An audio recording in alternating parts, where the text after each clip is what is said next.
Il y a 8 ans, on apprenait que le camp militaire du Larzac allait s'agrandir et passer de 3 000 à 17 000 hectares. Protestations, manifestations s'échelonnent tout au long de ces 8 années.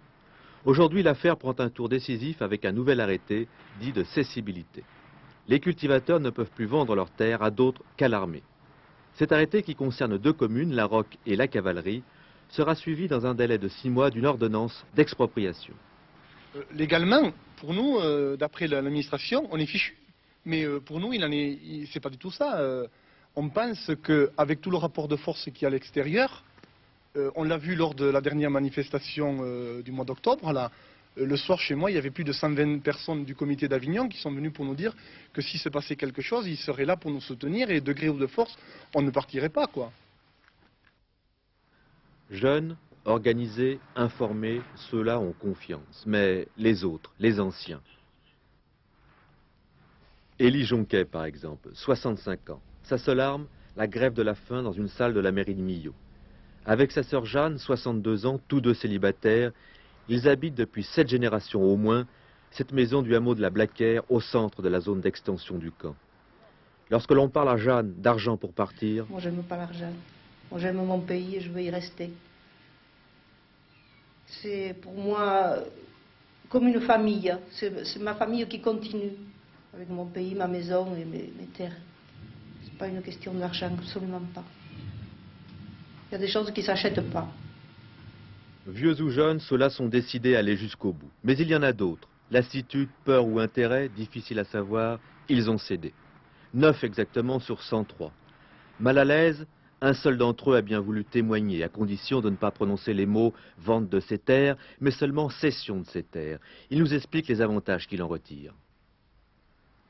On a fait cette cession moyennant tous les avantages sur le package, la chasse, les divers le ramassage des champignons, le droit au bois mort. Oui.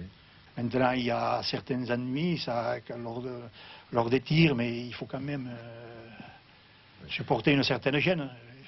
Vous pensez qu'on peut vivre avec l'armée? Ah ben je pense bien, oui. Oui. Les cultivateurs qui pensent ainsi sont donc très rares. Les commerçants, par contre, ne se plaignent pas du voisinage. Certains ont même créé un comité pour l'extension du camp du Larzac. Ce comité était-il nécessaire? Oui, nous a dit un commerçant, car après 8 années d'attente, nous avons l'impression que la décision piétine. C'est aussi l'avis des agriculteurs qui, évidemment, interprètent cela différemment. Moi, je crois que le problème principal sur Larzac, c'est qu'on assiste à une erreur très grave.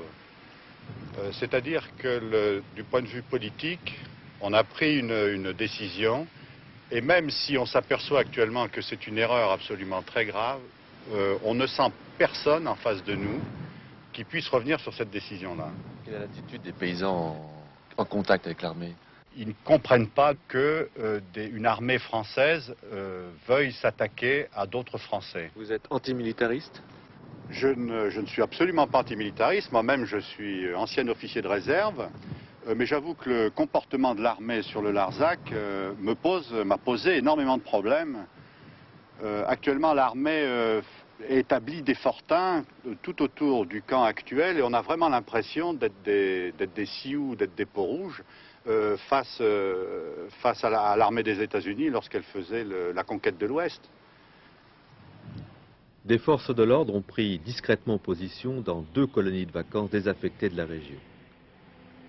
D'après les observations de la météo, l'hiver dans le Larzac sera rigoureux.